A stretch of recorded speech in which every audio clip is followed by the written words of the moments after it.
এটা আপোনালোকে জানে যে আমাৰ ধুবুৰী, নগাঁও, মৰিগাঁও, বৰপেটা, সাউথ সালমাৰা, গোৱালপাৰা আদি বিভিন্ন জিলাত আমাৰ খিলঞ্জীয়া লোকসকল তাত যেহেতু আমি সংখ্যালঘিষ্ঠ খিলঞ্জীয়া লোকসকলে যথেষ্ট নিৰাপত্তাৰ প্ৰশ্ন তেওঁলোকে সদায় সন্মুখীন হৈ থাকিব লাগে। বিশেষকৈ বাংলাদেশৰ হোৱা ঘটনাৱলীৰ পৰিপ্ৰেক্ষিতত তেওঁলোকে বাংলাদেশৰ ফালৰ পৰাও আক্ৰমণৰ বলি হ'ব পাৰে আৰু নিজৰ গাঁওখনতো আক্ৰমণৰ বলি হ'ব পাৰে। সেই পৰিপ্ৰেক্ষিতত আজি কেবিনেটে সিদ্ধান্ত লৈছে যে আমাৰ অসমত এনেকুৱা যিবিলাক ভালনাৰেবল এৰিয়া আছে তাত খিলঞ্জীয়া জনসাধাৰণক আৰ্ম লাইসেন্স দিয়া হ'ব। আমি তেওঁলোকক আৰ্ম লাইসেন্স দিম, তেওঁলোকে যাতে কোনোবাই যদি ভাবে যে মই বন্দুক কিনিম বা মই আগ্নেয়াস্ত্ৰ ৰাখিম, তাৰ কাৰণে আজি আমি এটা স্কিম এনাউন্স কৰিছো, special schemes for grant of arm licences to original inhabitants and indigenous Indian citizen in vulnerable and remote areas of Assam. আমাৰ বহুত সময়ত আমি দেখা পাওঁ যে নিৰাপত্তাৰ প্ৰশ্নত তেখেতসকল ভোগ কৰি থাকে আৰু বিশেষকৈ এতিয়া যেহেতু বাংলাদেশী নাগৰিক আদি বিতৰণৰ বহুত কাম আমাৰ চলি আছে, গতিকে এই অঞ্চলবিলাকত আমাৰ যিখিনি থলুৱা খিলঞ্জীয়া লোক আছে তেওঁলোক যথেষ্ট নিৰাপত্তাৰ এটা সংকট ভুগি থাকে আৰু কিছুমান গাঁৱত অকণমান তেওঁলোকৰ পপুলেশ্যন আছে।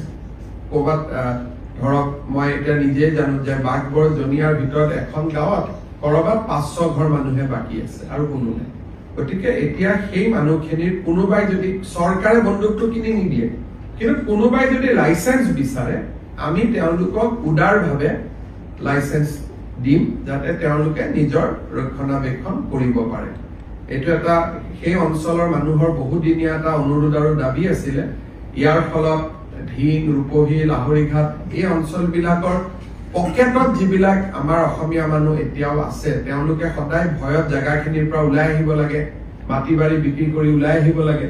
এতিয়া আমি তেওঁলোকক কৈছো যে চৰকাৰে আপোনালোকে লাইসেন্স খোজক, আমি আৰ্মছ লাইসেন্স আপোনালোকক দি দিম, আপোনালোকে তাত অন্তত এটা সাহসেৰে সৈতে থাকিব পাৰিব। চৰকাৰেতো সাহস দিয়ে আছে, এটা অতিৰিক্তভাৱেও আপোনালোকে এটা সাহস পাব।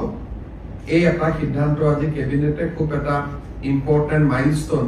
বহু দিনৰ পৰাই দাবীবিলাক অসম আন্দোলনৰ সময়ৰ পৰাই দাবীবিলাক আছিলে কিন্তু কোনো চৰকাৰে সাহস কৰা নাছিলে যে আমি দিব পাৰিম নোৱাৰিম। এই দাবীবোৰ আজি নহয়, অসম আন্দোলনৰ দিনাখনৰ পৰাই দাবীবোৰ আছিলে আৰু তেতিয়াই যদি আমাৰ থলুৱা মানুহখিনিক আৰ্ম লাইসেন্স আমি দিলোহেঁতেন হয়তো বহুত মানুহ নিজৰ ঘৰ মাটি বিক্ৰী কৰি নাহিলেহেঁতেন।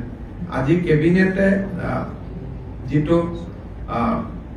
আমাৰ যিটো জাতি মাটি ভেটিৰ যিটো কল্পনা তাক আমি আগুৱাই লৈ গৈ আজি আমি সিদ্ধান্ত লৈছো যে য'তে অসমীয়া মানুহ সংখ্যালঘিষ্ঠ, থলুৱা মানুহ, জনজাতীয় লোক য'তেই সংখ্যালঘিষ্ঠ তেওঁলোকে তাতে আৰ্মছ লাইসেন্সৰ কাৰণে আবেদন কৰিব পাৰিব আৰু চৰকাৰে উদাৰভাৱে তেওঁলোকক আৰ্মছ লাইসেন্স দিয়াৰ ব্যৱস্থা কৰিব। কিন্তু এইটো নহয় যে আমি বন্দুকটো কিনি দিম, সেইটো কনফিউজ কৰিব নালাগে।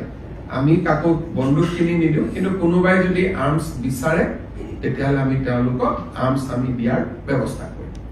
কিন্তু কেৱল ইণ্ডো বাংলা বৰ্ডাৰ বুলি নহয়, ইণ্ডো বাংলা বৰ্ডাৰ শব্দটো আমি কোৱা নাই, মই খালি উদাহৰণ দিছো যে আজিয়ে কিয় কেবিনেটে সিদ্ধান্তটো ল'বলগীয়া হ'ল।